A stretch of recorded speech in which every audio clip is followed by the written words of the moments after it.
Сүрэг 15 нэмэх нь сүрэг 46 нэмэх нь сүрэг 29-ийн нийлбэрийг ол. За үүнийг хийхийн тулд эхлээд зүгээр л эдгээр тоонууд яаж харагдаж байгааг харцгаая. За би тоо тус бүрийн хувьд тоон шулуун зуръя л да.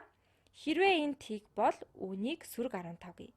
За би сүрэг 15-ыг тиг зэгээс сүрэг 15 хүртэл энэ сумаар төлөөлөх боломжтой. За энэ сумны урт нь үүний абсолют утга. Энэ нь тиг хүртэлх зай. За иймд үүний урт нь 15 ба хасах тэмдэг нь зүүн тийшээ чиглэж байна гэж хэлж байна. За иймээс абсолют утга нь 15. Энэ нь сумны урт. За сүрэг 46-гийн хувьд бүгдээрээ ижил зөвлөхье.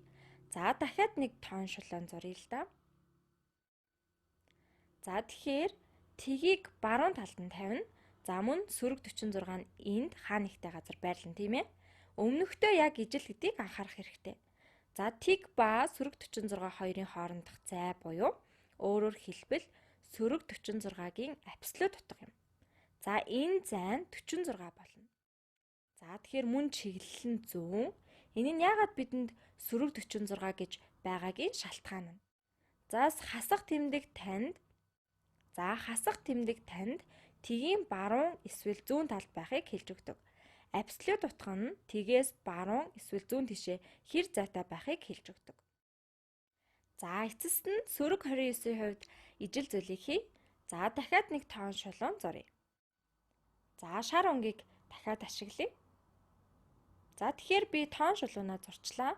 Үүнийг тгий. Тэгвэл сүрэг 29 нь ойролцоогоор энчээ байна. За дахиад сүрэг 29 нь тгээс яг 29 зайтай байна. Иймд урт нь 29 ба зүүн талд байрлана тийм ээ. Энэ нь яагаад сүрэг 29 байгаагийн шалтгаан шүү дээ. За хэрвээ энэ эерэг 29 байсан бол энэ нь тгийн баруун талд байх байсан. Тэгэхээр бид эдгээр тоонуудыг дүрсэлж эхлэв. За мөн эдгээрийн абсолют утгууд нь ямар байгааг харах боломжтой. За одоо хэрвээ эдгээрийг хооронд нь нэмбэл юу болох тухай бодцгоё. Тэгэхээр эдгээр тоонуудыг нэмэх нэг арга нь хэрвээ та эдгээр сумнуудыг нэмэх юм бол за хэрвээ та энэ сумыг энэ сумны дээр эсвэл энэ сумны зүүн талд тавих юм бол за хэрвээ та энэ сумны төгсгөлөөс эхэлбэл энэ ногоон сумыг тавина. За тэгээд улбар шар өнгийн сумыг тавина. За тэгэхээр үүнийг хийцгээе. За ингээд зурх юм бол энэ одоо арай урт сум юм. За тэгэхээр бид тгээс эхэлнэ. За эхлээд бидэнд сүрэг 15 байна. За тиймээс бид зүүн тишээ 15 зайд шилжинэ. За ингээд сүрэг 15. За тэгээд бүгдээрээ зүүн тишээ 46 зай явна. За сүрэг 15 дээр нэмэх нь сүрэг 46 болно. За би үнийг зуръя. Тэгэхээр бид нар хоёр дахь тоон ямар тоо байхыг олох вэ? За тэгээд бүгдээрээ зүүн тал 46 дээр очино. Энэ нь энэ зайг хэлж байгаа. За энэ зүгээр л энэ ногоон сум тийм ээ. За одоо би үүнийг энд байрлуулна. За би сүрэг 15 хаан дуусснаас эхэлнэ. За тэгээд дараа нь би энэ сумыг тавина. За мөн бид ямар тоо авахаа харах мэдээг байгаа. Бид энд жаахан математик хийх хэрэгтэй байна. Үндэ бол энэ бодлогын гол зорилго шүү дээ.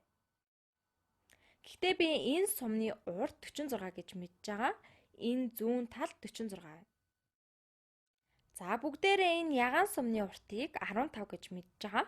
Эцэст нь бидэнд урт нь 29 гэж мэдэгдэж байгаа улбар шар сум байна. За гэхдээ энэ зүүн талд 29 байгаа. За нэг энэ иймэрхүү харагдах бах 29 урттай. Тэгэхээр бүгд дуслаа гэж хэлэх үед бид хаана байх вэ? За манай тоон шулуун хаана дуусах вэ? Тэгэхээр зүүн талд байгаа нийт урт нь 15 дээр нэмдэг нь 46, нэмдэг нь 29 болно. Гэхдээ энэ зүүн талд байгаа. Тиймээс энэ хасах тэмдэгтэй болно, тийм ээ. Тэгэхээр бид үүнийг үнэндээ бүгд ижил тэмдэгтэй байх үед хийлээ. Модуль сүрэг 15, нэмэх нь модуль сүрэг 46, нэмэх нь модуль сүрэг 29-тэй ижил зүйл. За гэхдээ хасах утгатай гэж өгөгдсөн. Тэгэхээр бүгдээрээ эдгээрийг зүгээр л нэмэе л та. За тэгэхээр 15 дээр нэмэх нь 46 нэмэх нь 29-тэй тэнцүү. За 5 дээр 6-ыг нэмэхээр 11, 11 дээр 9-ийг нэмэхээр 20. За 2-ыг санана. 2 дээр 1-ийг нэмээд 3, 3 дээр 4-ийг нэмээд 7, 7 дээр 2-ыг нэмээд 9. За тэгэхээр 90 болж байна.